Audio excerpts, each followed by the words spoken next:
Hello friends and welcome. My name is Crystal, and on this channel I talk about everything horror. I do reviews and sometimes they have spoilers and sometimes they don't. I also do those fancy top 5 videos like the one that I'm gonna do today, and some other random videos here and there. Also, I'm not an expert on any of this stuff. I just like to watch horror movies and shows and talk about them with you guys. So in today's video, I want to talk about the 2023 horror films that I cannot wait to see. There are timestamps on the bottom if you want to skip around a little bit. Don't worry, I'm not gonna be offended. Before we get into the video, I just wanted to give a very huge shout out to my friend Alex Stitchins, who I recently got this sweatshirt from. You cannot see it at all, but it has, look how cool that is. There's also an embroidery on the back as well. I'm gonna insert some pictures so you guys can take a look. She has a really cool online store. She's a small business, so if you want to check her out, I'm gonna link everything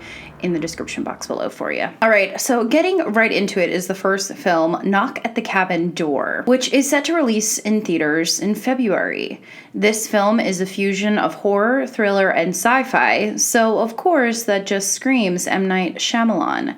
This film stars Jonathan Groff, Dave Bautista, and probably my favorite part of this whole movie, Rupert Grint. So while vacationing, a girl and her dads are taken hostage by armed strangers who demand that the family make a choice to avert the apocalypse. Now, knowing how Mr. Shyamalan and his films work, we know that there is going to be a crazy twist. So I do have a few predictions for this film. My first thought after seeing the trailer was that in order to stop the world from ending, the dads are going to have to their daughter, because she holds some kind of power. Maybe when she turns a certain age, it unleashes the end of the world. My second prediction is that these armed strangers are gonna convince one of the dads that this whole apocalypse, the world is ending, everything is being held in the hands of your daughter. One of the dads is gonna start to believe that. And then the other dad's gonna be like, heck no, you're crazy, they're crazy, and we're not gonna,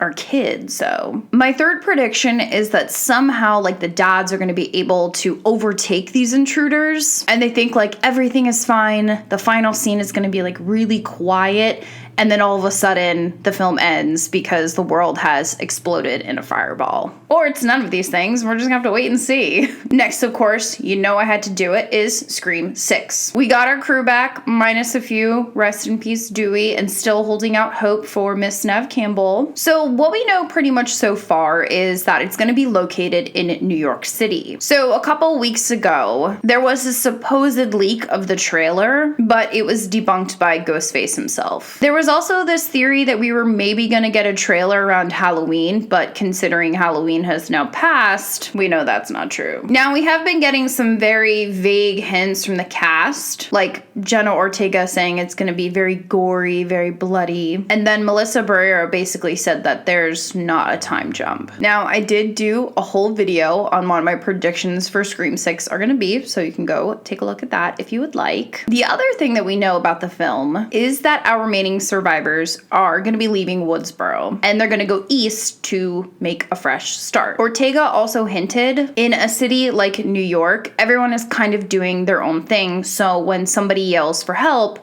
nobody really comes running. And that's going to be in theaters March 10th of next year. All right, so next is Insidious, The Dark Realm. I do remember talking about this, I think I was on a TikTok. So in this newest installment, we are going back to the Lambert family 10 years later since we last saw them. Dalton is leaving for college, and online it said that Josh, the dad, accidentally opens the Dark Realm again, but don't hold me to it, that could be wrong. So Patrick Wilson, Rose Byrne, and Ty Simpkins will be back as Josh, Renee, and Dalton Lambert. Lynn Shay is also going to be back as well as the ever-present Ghost as Elise Rayner, along with Lee Winnell and Angus Sampson as Elise's colleagues Specs and Tucker. I'm really excited to see this film and to get all those new jump scares. I also did a video on my predictions for this film as well, so if you want to check it out, please do so. And the new Insidious film will be in theaters July 7th 7th of next year. Okay, so next is The Exorcist, the reboot. I really, really, really have faith that David Gordon Green will give us something decent. So this is going to be a direct sequel to the 1973 film, which seems to be Green's pattern because we saw him do it with Halloween. So there is a very loose synopsis, is that the father of a possessed child who's desperate for help goes in search of someone who has had similar experience, i.e. Chris McNeil. So for casting, we have Leslie Odom Jr., Ellen Bernstein as Chris, and Ann Dowd as Paula. So we have had some really great possession horror films over the years, and maybe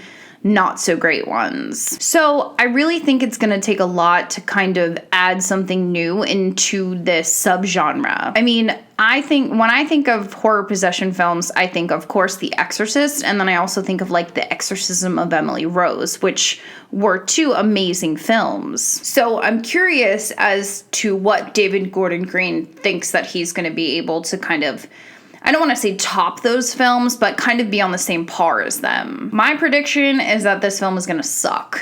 Just kidding.